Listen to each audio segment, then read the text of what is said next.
ES Audio.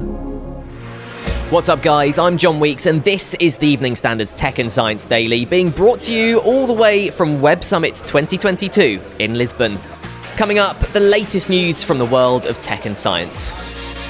But first, I caught up with the CEO of password manager app 1Password, Jeff Shiner, about their latest acquisition. We completed the acquisition now of a company called Passage.id, and Passage Identity is all about providing passkeys, passwordless authentication. Jeff is speaking at the event and said they want to move away from using passwords as much as possible and make it easier for users to log into their various accounts using the high secure passkeys. Passwordless and WebAuthn in particular passkeys are going to be the future. From a security point of view, they've got much better security properties than, say, username and password. They're much easier to use than a username and password, or even the other technologies that we see for authentication, whether it's magic links or whether it's, the social SSOs like sign on with Google and stuff like that. It's sort of the utopia of a good yet secure experience. It would mean all your logins could be tied to 1Password itself and not your devices, as Jeff explains. Identifying you can come through a device. And so if you think of your phone or you think of your computer or even the browser you're using, there's devices that you have that can take the place of identifying you. And usually there's something on that device like Face ID or Touch ID or fingerprint that can be used as the local authentication. So locally you're identifying yourself to the device, and then because you're using that device, you can be authenticated. So now the secret, what we call the passkey, is really a password, but it's not a password that you as a human ever need to see or remember. It gets stored in your device. You use the biometrics on your device to authenticate yourself to that device, and then that passkey gets sent to the end service. And Jeff is also targeting businesses with this tech to make life easier for customers. I was shopping for a chainsaw. It's fall, it's winter in Canada. If I were just a normal consumer shopping for a chainsaw, I go to log into Home Depot and I can't remember my password, or I've forgotten my password or whatnot.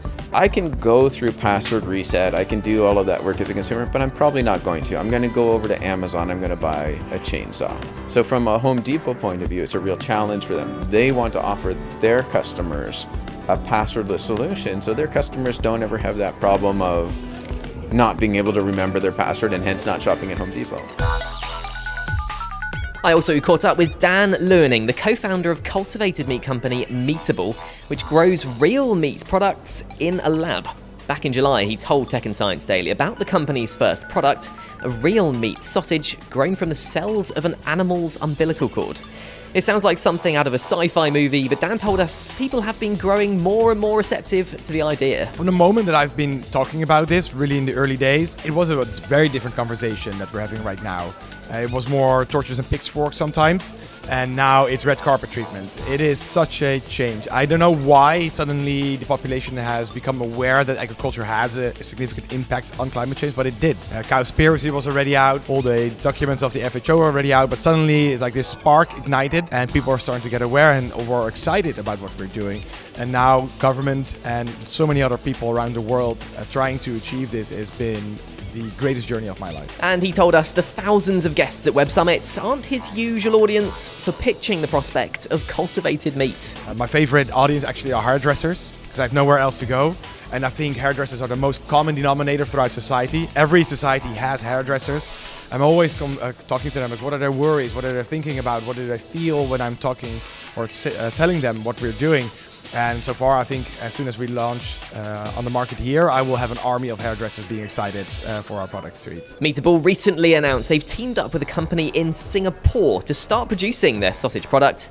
He told us the country will be the first to sell their cultivated meat. Their regulatory framework has been very welcoming, very open, very good in communication, and this really helps us because regulatory in food law is challenging, especially for startups. In Europe, this can easily take 3 to 5 years if you're not careful. It really comes down to how well does the regulator communicate with you and tell us what they want to see from a product before we file a dossier. And Singapore has been very forthcoming in what they want us to do, and an active conversation that we're having with them. Coming up, what's up with WhatsApp's new group chat tab? During the break, why not hit follow and give us a rating? Welcome back. Mark Zuckerberg has revealed a new communities feature for your group chats on WhatsApp. It's aimed at neighborhoods, workplace teams, and school parents, and lets users send updates to everyone across all groups in one go, while still being able to message within individual groups. End-to-end encryption used in existing chats and groups will still work, and the feature even lets you create polls with your friends. Scientists have found monkeypox transmission can happen up to 4 days before any symptoms appear. The UK Health Security Agency has warned that the disease is spreading before symptoms show, more substantially than previously thought. They believe more than half of transmission begins in the pre-symptomatic phase, meaning infections can't be prevented by people isolating when they get symptoms. Now, do you speak ET?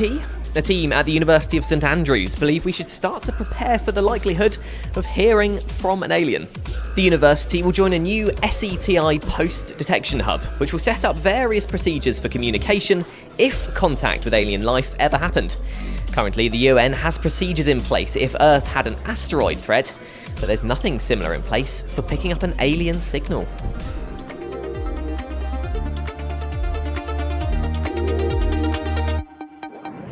You are up to date. Come back at 4 o'clock for the Leader podcasts for the latest news and analysis from the Evening Standard. We are back again from Web Summit 2022 tomorrow afternoon at 1. See you then.